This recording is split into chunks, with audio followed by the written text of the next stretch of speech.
need to talk about Xavi Simons, because since joining Spurs, he has been nowhere near good enough. Am I willing to write him off completely just yet? No. But if he keeps performing how he has done recently, I'm going to look at the 60 million we spent on this guy in the summer and say that the club made a mistake. Because let's be brutally honest, he has been a complete and utter flop since joining the football club. Statistically and on the eye, I have seen nothing that's impressed me. In the Bundesliga and in the Champions League, someone in the midfield who could drive with the ball, spot an eye of a needle pass. When he was on the left, were banging great cross after great cross, you know?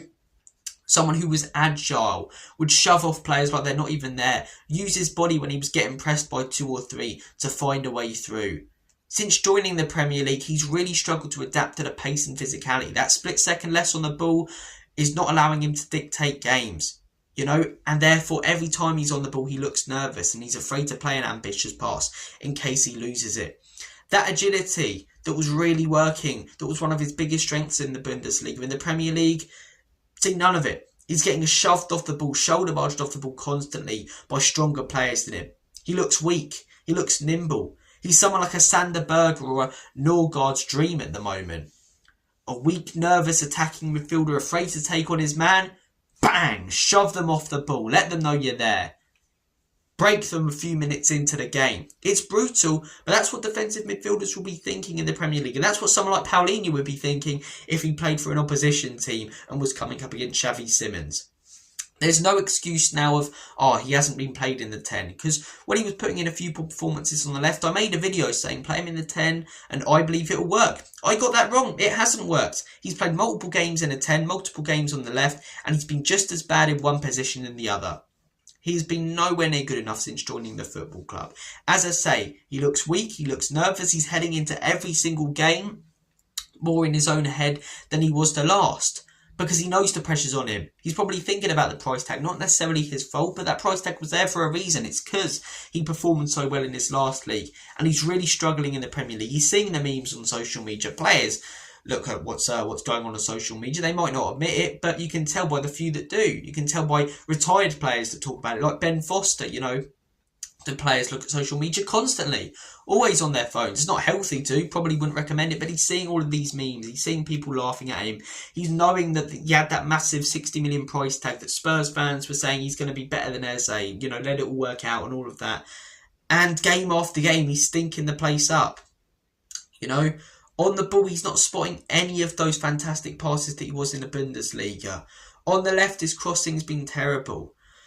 You know, I've seen multiple people saying Simons isn't getting any service. And I'm thinking, do these people understand football? He's meant to be the one giving service. He's meant to be the creative player. He doesn't need people to create for him. He needs to have the simple pass played to him. And then he plays the ambitious one. But he's having the simple pass played to him. And he's playing the simple pass. And it's a big reason why a lot of our passes are constantly backwards and sideways. Because you've got that double pivot of Paulinho and Bentancur, or Paulinho and Sarr, and they're doing their jobs. I wouldn't expect them to play, 40-yard lofted balls to the wingers. I'd expect Simons to do that, and he's not. And I'm not having the excuse of, he's young, because it's not like he's 19, 20. He's experienced. He played for PSG, played for PSV, played for Leipzig. He's done it in top leagues. He's struggling in the Prem. The only reason I'm willing to give him a little bit more time is because of how good I know he can be. But the biggest thing that's worrying at the moment is struggling with the physicality of the league.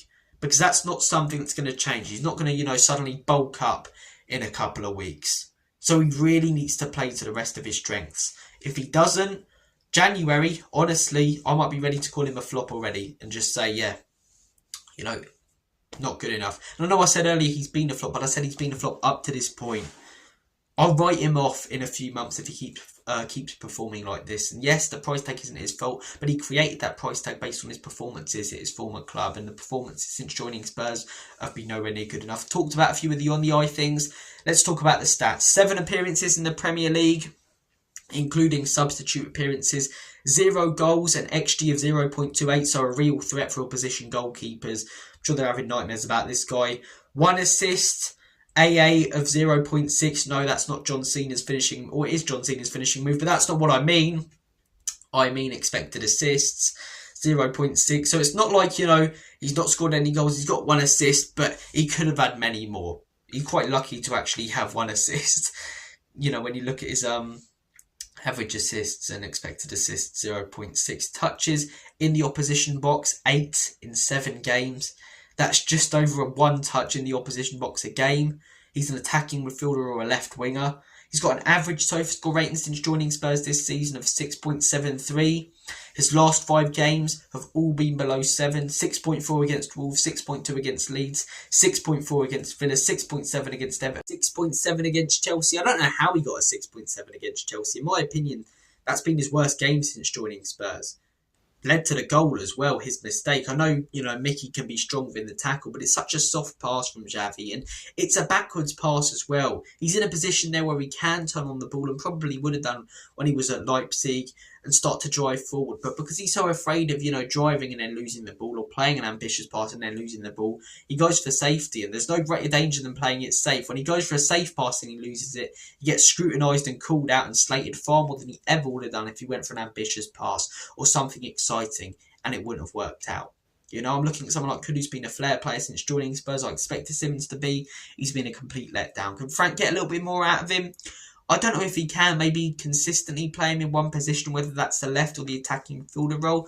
But I do think a 4-2-3-1 is probably the best system for a player like Xavi Simons. I think it's a lot more down to Simons than Frank. And that's not me being a huge Frank stan. I'll criticise Frank when he gets things wrong. I did against Chelsea for, you know, multiple reasons. But I'm not sure what Frank can really get out of this guy that he isn't getting out of himself at the moment. He's far too up in his own head. He's struggling with the physicality and the pace.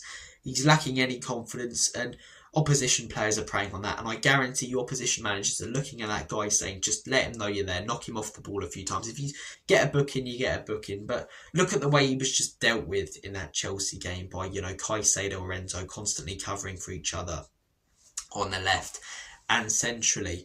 And it's not like he's come from some obscure league as well, you know, in the North Pole, and, you know, it's really hard for him. It's a huge step up in quality. He's come from the Bundesliga. He's not playing Jacket Potato United or Carrier Bag FC every week. He's coming up against Bayern Munich, Dortmund, and he was turning it on up against players like Goretzka and Kimmich. And since joining the Premier League, we've seen none of that. We've seen none of that ambition, none of that excitement to try and take on his man, you know. Very rarely has a shot on goal. That's why he's got 0 goals. Doesn't have the confidence when he gets it in a decent position to have a pop. I just think he's been nowhere near good enough. And I'm not having the excuse of, you know, oh, the Bundesliga is a very different league. Because I'd say outside of the Premier League, it's the most similar. It's the most quick and powerful.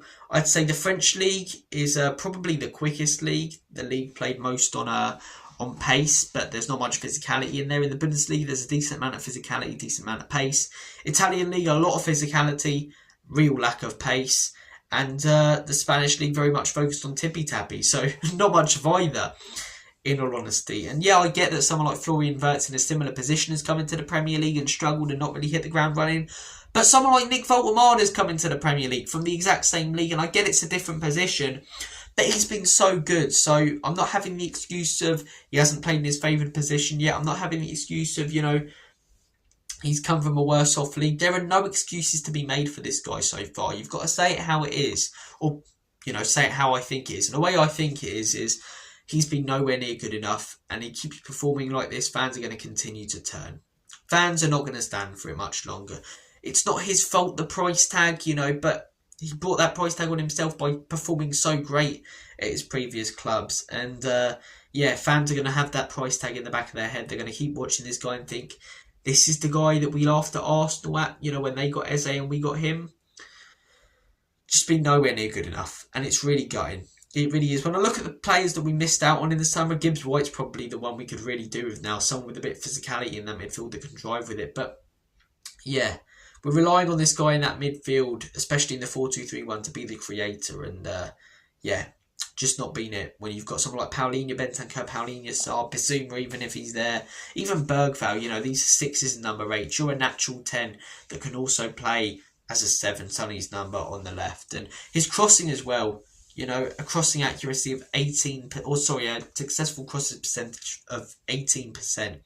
Considering he takes a lot of set pieces as well, that's not great. When you look at our set pieces that end up in the back of the onion bag, they come from Porro or Kudus. They don't come from Xavi Simons, really, apart from that one against West Ham. But yeah, really, really frustrating from Simons so far. Hopefully he can turn it around. The only reason I'm willing to give him a bit more time is because it's November and because of what I saw from him before.